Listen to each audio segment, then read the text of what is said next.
The 1980s were full of artists who came out of nowhere, landed one enormous song, and then vanished just as fast. One shot at the top, that was all they got. Here are 12 artists from the 80s who became famous with just one song. Number 12, Take On Me by a-ha, 1985. a-ha were a Norwegian synth-pop trio consisting of Morten Harket, Pål Gamst Vaktar, and Magne Furuholmen, who had relocated to London in 1982, hoping to break into the British pop market. The path was not straightforward. Take On Me was actually recorded and released twice before it became a hit.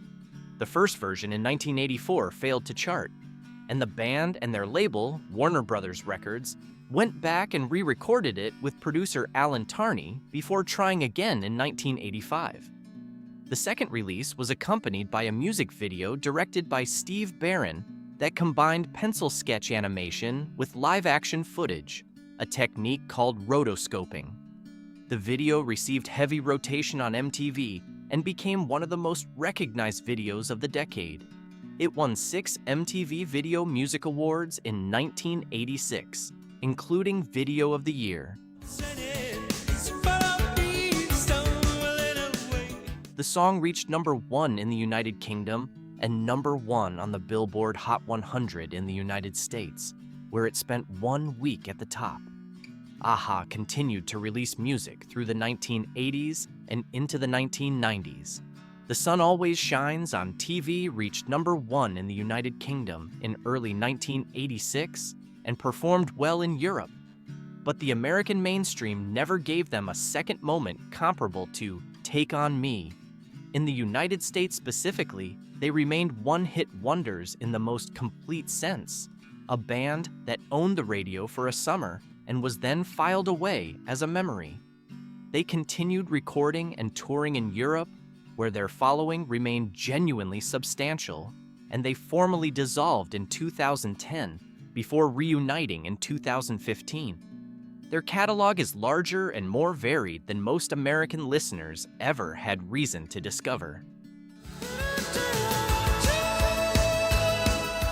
Number 11, Nunanunzik Luftballons by Nena, 1983.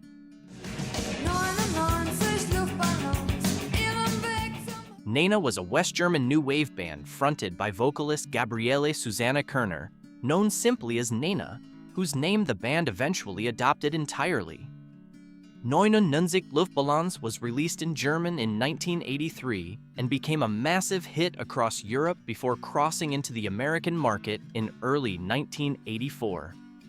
The song reached number 2 on the Billboard Hot 100, which was an extraordinary achievement for a German-language song at a time when non-English tracks almost never broke into the American mainstream. The song's subject, a cluster of balloons triggering a military response through a chain of misunderstandings, eventually leading to nuclear war, resonated powerfully with audiences living under the anxieties of the Cold War. The timing was precise.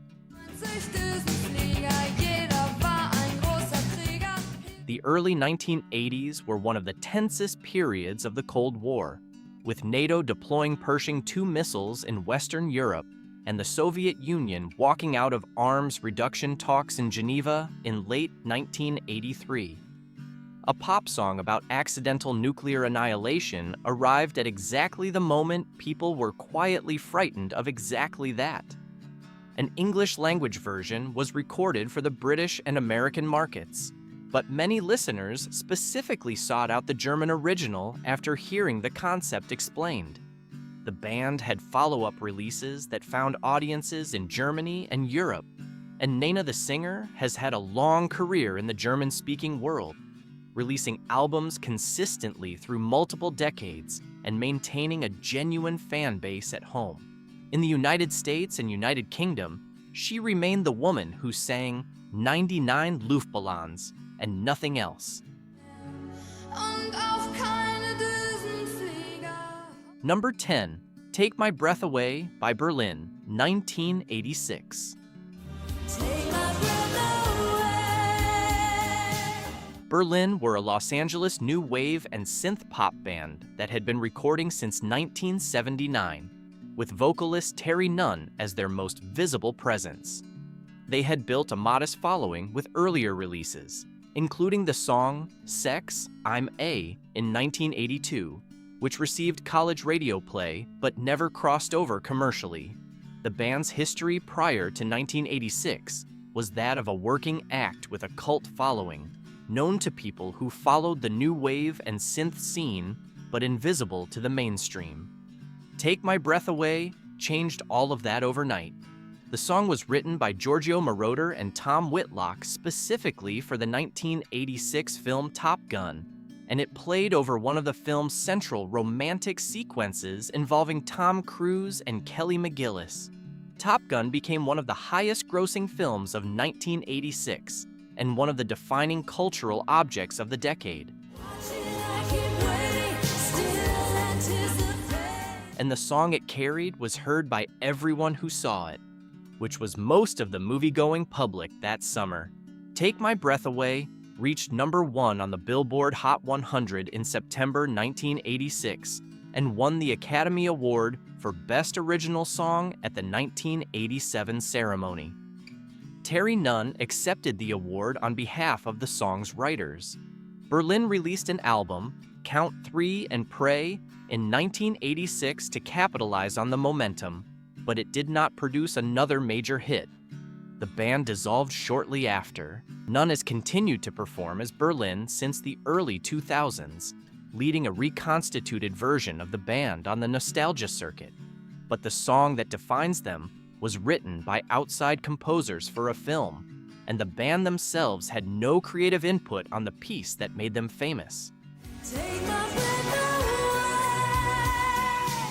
Number 9, Come On Eileen by Dexys Midnight Runners, 1982. Dexys Midnight Runners were a Birmingham band led by Kevin Rowland, whose musical identity was in constant, deliberate flux, shifting from a brassy, soul-influenced sound on their debut to a Celtic folk-pop hybrid by the time Come On Eileen was recorded. Rowland was known for strong aesthetic convictions and a willingness to completely reinvent the band's look and sound between albums, which made them difficult to market, but made their best music genuinely distinctive. Come On Eileen was released in June 1982 and became one of the best-selling singles of the decade. It reached #1 in the United Kingdom and spent 9 weeks at the top.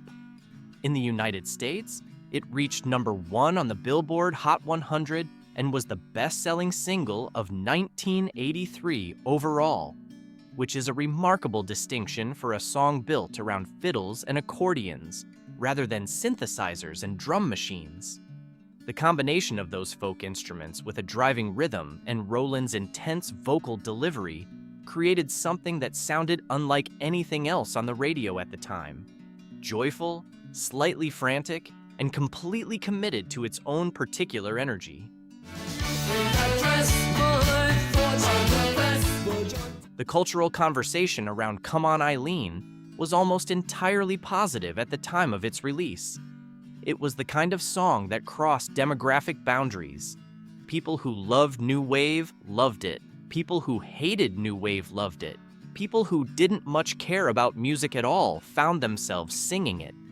Its commercial success in America was the kind that required no explanation and no context. The follow-up album, Don't Stand Me Down, released in 1985, was a commercial catastrophe.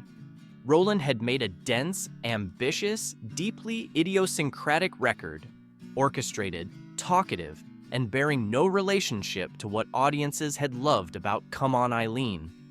The music press received it poorly, and sales were negligible. The band effectively dissolved in 1986. Rowland has made several attempts to revive Dexys over the following decades, releasing a further album in 2012 that received genuine critical appreciation without reaching a mainstream audience. The band that made Come On Eileen was already transforming into something unrecognizable to its own fan base well before the song had finished its chart run. Number 8, Tainted Love by Soft Cell, 1981.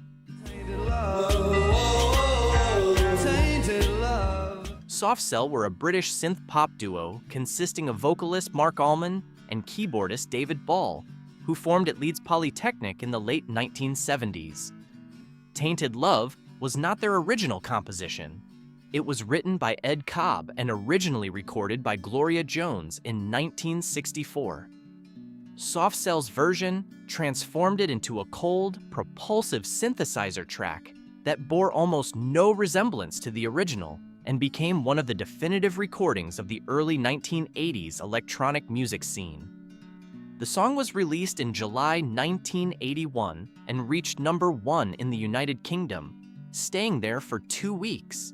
It spent an extraordinary 43 weeks on the Billboard Hot 100 in the United States, which at the time set a record for the longest chart run by any single in the chart's history. It reached number 8 on the Hot 100, falling just short of the top 5. But its staying power was remarkable and unprecedented. Soft Cell continued to release music through the early 1980s. Their album Non-Stop Erotic Cabaret, released in 1981, was a strong record with additional well-regarded tracks, and Say Hello, Wave Goodbye found an audience in the United Kingdom. But in the United States, Tainted Love was the beginning and the end of their commercial story. Allman and Ball went their separate ways in 1984. Allman pursued a solo career with genuine creative range and some commercial success in the UK. They reunited in 2001 and again in 2018, and Soft Cell performed a farewell concert at the O2 Arena in London in 2018. The song they are remembered for in America is a cover of a song most American listeners didn't know existed, which is a quietly remarkable fact about how one-hit wonder status actually works. Number 7, Dear Commissar by After the Fire, 1983. After the Fire were a British rock band who had been recording since the mid-1970s and had gone through several lineup and stylistic changes before landing on a sound that incorporated synthesizers and new wave influences alongside their original rock foundation. Their version of Der Kommissar was itself a cover. The song had been written and originally recorded by Austrian singer Falco in 1981. But After the Fire's English-language version was the one that reached American audiences. Released in the United States in 1982 and charting strongly into 1983, Der Kommissar reached number 5 on the Billboard Hot 100. The song's driving rhythm, European electronic texture, and the slightly sinister energy of the central character, a police commissioner figure who enforces social control through intimidation, made it a distinctive presence on American radio at a time when new wave from Europe was finding wide acceptance. After the Fire disbanded in 1982, shortly after the song had established itself on the American chart, which meant the band that benefited most from the song's American success had effectively ceased to exist before the full commercial run was over. The remaining members went their separate ways. The song occasionally resurfaces in films and television productions set in the early 1980s. The original Falco version found its own American moment later in the decade when Falco released Rock Me Amadeus in 1986 and briefly became the second Austrian act to top the American charts. After the Fire, however, left only Der Kommissar as their American legacy. Number 6, Walking on Sunshine by Katrina and the Waves, 1985.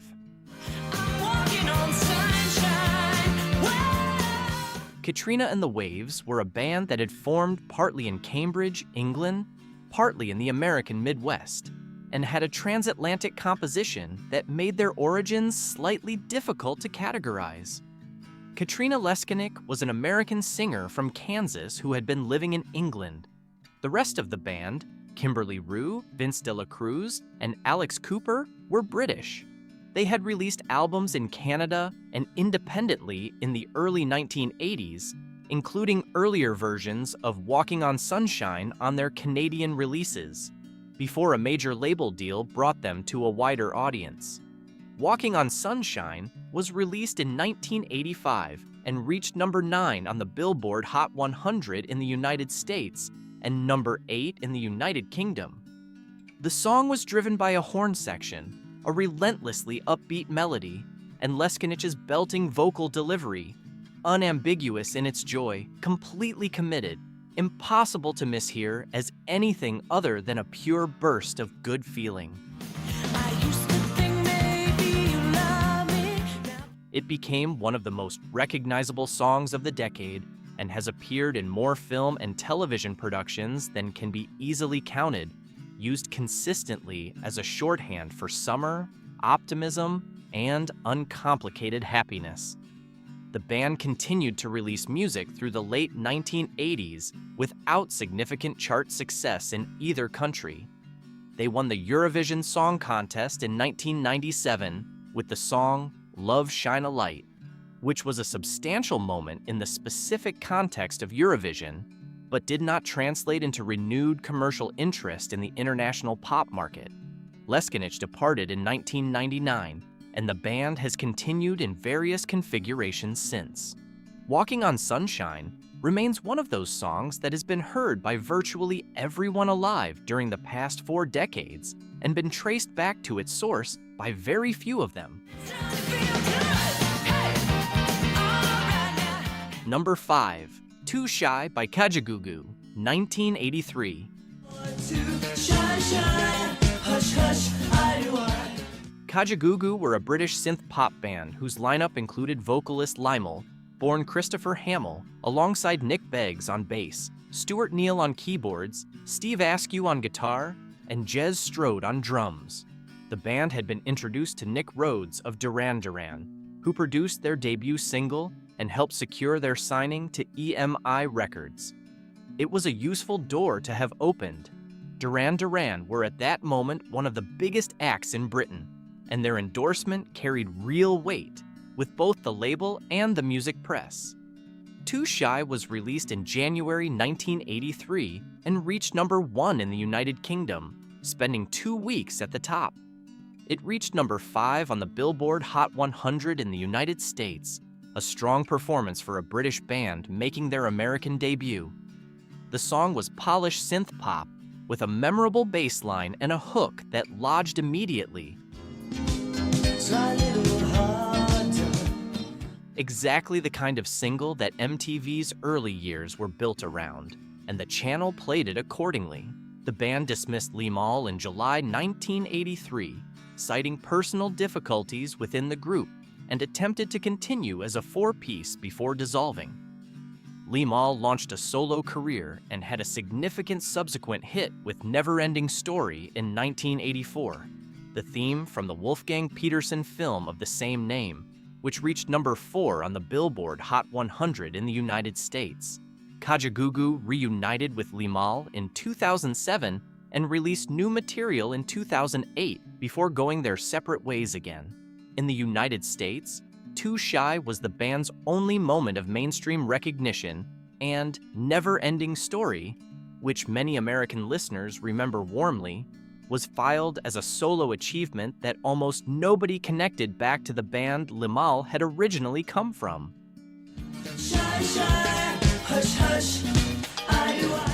Number 4. Rock Me Amadeus by Falco, 1986.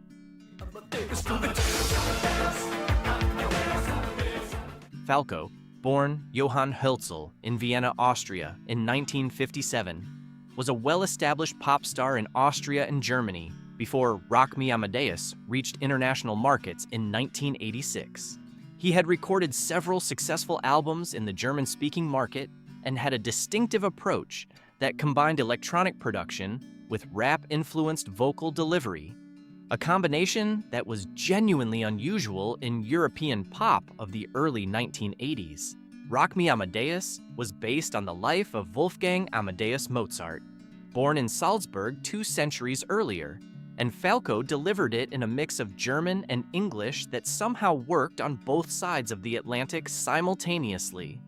The song reached #1 on the Billboard Hot 100 in March 1986, making Falco the first Austrian artist ever to top the American chart, and #1 in the United Kingdom as well. It was a genuinely international #1 at a time when such crossings were rare for non-English language artists.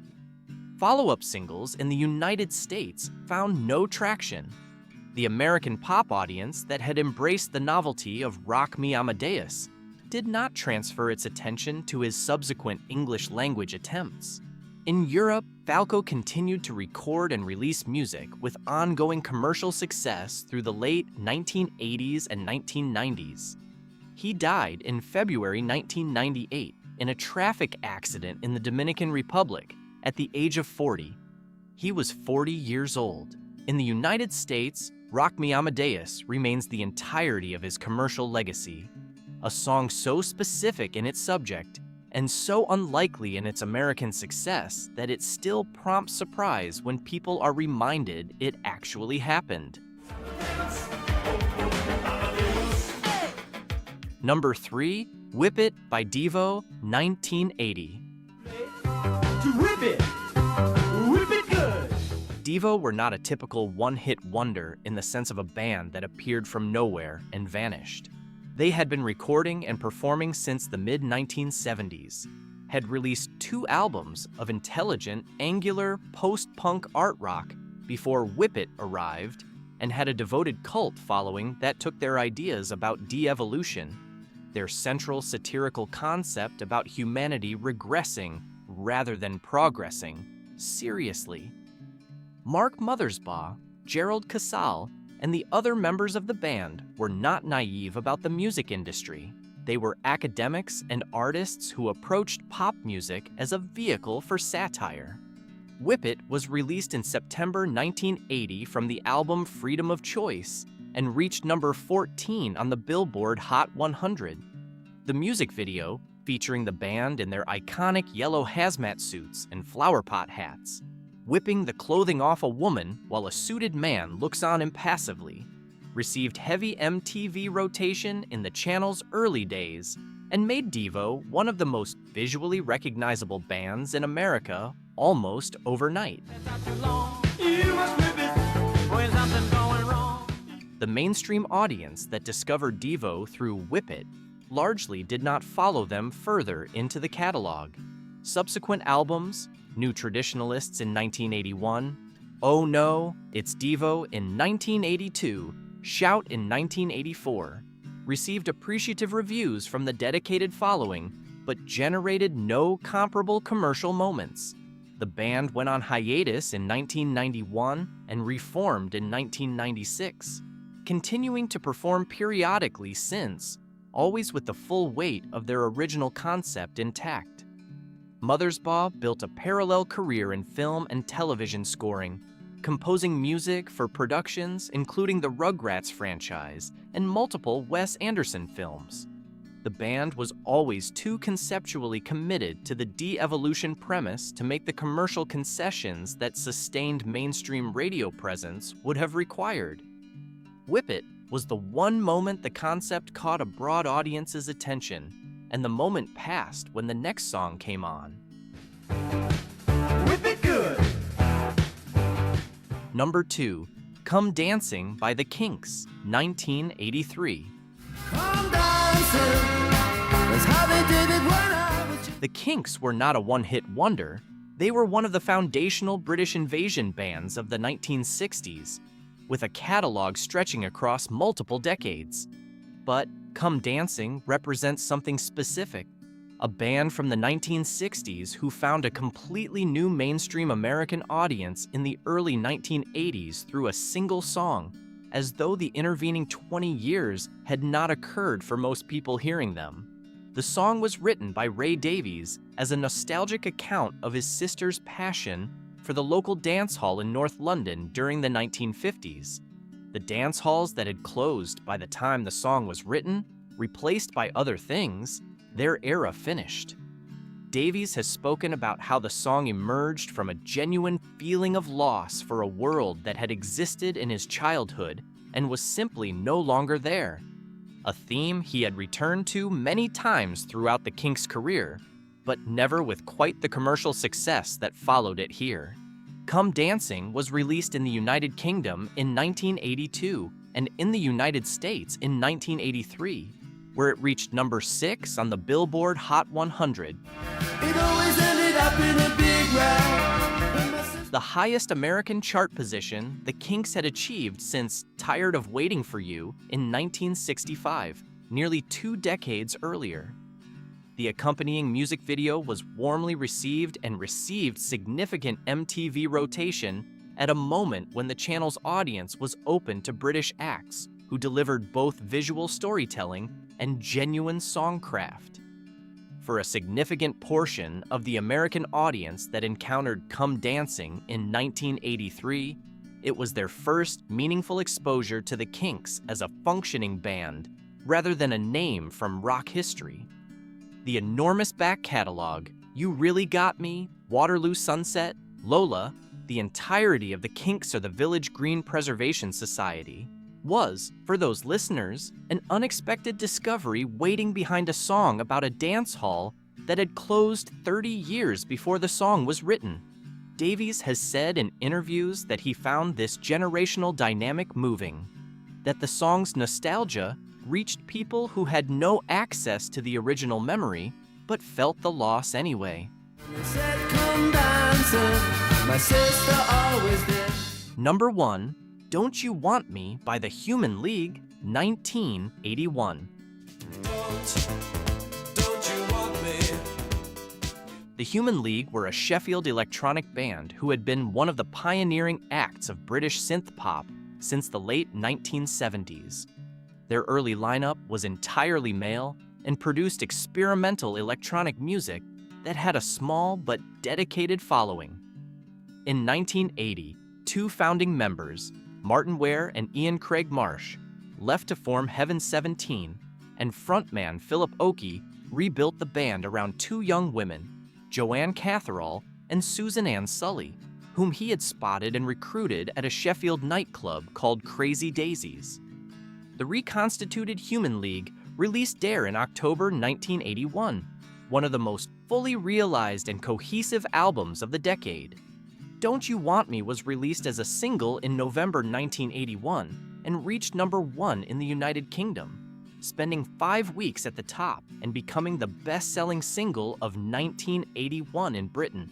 In the United States, it reached number 1 on the Billboard Hot 100 in July 1982, staying there for 3 weeks and making it one of the first British synth pop songs to top the American chart outright. Don't you want me? Oh. The song's structure, a dialogue between 2 characters, with the narrator claiming credit for the woman's success and implying consequences for leaving, was narrative in a way that pop radio rarely attempted. Philip Oakey and Joanne Catherall traded lead verses in a format that gave the record a dramatic quality, setting it apart from the glossier end of new wave production. The Human League continued to release music and found further success in the United Kingdom. Mirror Man in 1982 and Keep Feeling Fascination in 1983 both charted strongly in Britain, and Human reached number 1 in both the UK and the US in 1986. But the American mainstream that had so thoroughly embraced Don't You Want Me never gave them a sustained second chapter. In the United States, Dare and its lead single constitute essentially the entirety of their commercial profile, a single album and a song that announced British synth pop to the American mainstream and left one of the most durable impressions of the entire decade. Don't you want me, baby? The 1980s produced some of the most memorable one-shot moments in pop history. Artists who got everything right once and then found the door had already closed behind them. If any of these brought something back, hit the like button and subscribe.